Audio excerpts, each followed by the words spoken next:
नमस्कार दोस्तों, हम सब शॉर्ट वीडियो के माध्यम से रोज एक आध थ्योरी या एक कॉन्सेप्ट के बारे में चर्चा करते हैं।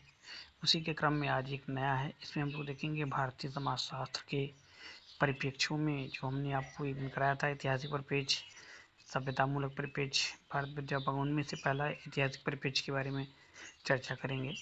ऐतिहासिक परिप्रेक्ष्य होता क्या है? सबसे पहली बात तो ये है, तो ऐतिहासिक मतलब होता है इतिहास की घटनाओं के आधार पर जो विवरण निकाले जाते होंगे उनका जो विवरण रहता है उसे ऐतिहासिक परिप्रेक्ष्य कहते हैं।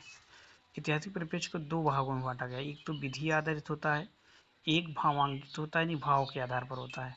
जो विधि आधारित होता है सामान्यतः विधि से स्पष्ट होता है, किसी घटना को या इन सबको विधि के द्वारा स्पष्ट किया जाता है और विधि विज्ञान के रूप में माना जाता है इसे।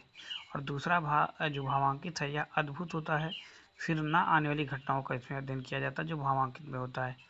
अब हम इसके अगर इतिहास की बात करें तो समासद विधि आधारित है और शास्त्र माना जाता है, और यह इतिहास जो इसका इतिहास भी है इसे हम भावांकित विज्ञान कहेंगे। तो इतिहास, और अगर हम समाजशास्त्र में चर्चा करें तो इतिहास जो है भूतकाल के अद्भुत तथ्यों का ज्ञान कराता है, जबकि समाजशास्त्र विशिष्ट अर्थ में सामाजिक व्यवहार की समानता का अध्ययन करता है। उदाहरण देखें तो इन सब में जैसे द्वंद्वात्मक भौतिकवाद, मार्क्स का जो एंजल्स से उठाया था, पूंजीवाद, नौकरशाही, और आपके दुर्खीम का जो है आत्महत्या, ये सब थ्योरीज। अगर हम ऐतिहासिक तथ्यों के स्रोतों के बारे में चर्चा करें तो पीवीएन की पुस्तक है, उसमें उनकी पुस्तक का नाम था सोशल सर्वे एंड रिसर्च। उसमें इन्होंने ऐतिहासिक तथ्यों के लिए कुछ सूचनाएं बताई थी, और ये एक ऐतिहासिक तथ्यों के ज्ञान का सबसे पुराना स्रोत भी माना जाता है।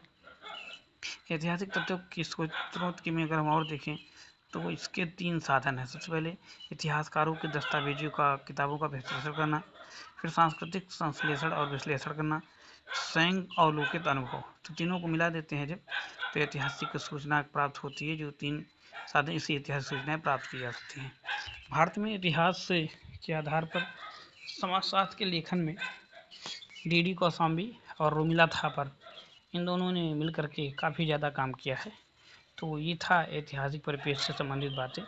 तो ऐतिहासिक परिप्रेक्ष्य कुल मिलाकर क्या है, इतिहास की घटनाओं के आधार पर हम समाजशास्त्र का विवरण इकट्ठा करें या विवरण देने का काम करें। ठीक, जैसे हमने बताया पीवीएन की पुस्तक की सोशल सर्वे एंड रिसर्च, और भारत में इसके कौन है, डी कौशाम्बी और रोमिला थापर।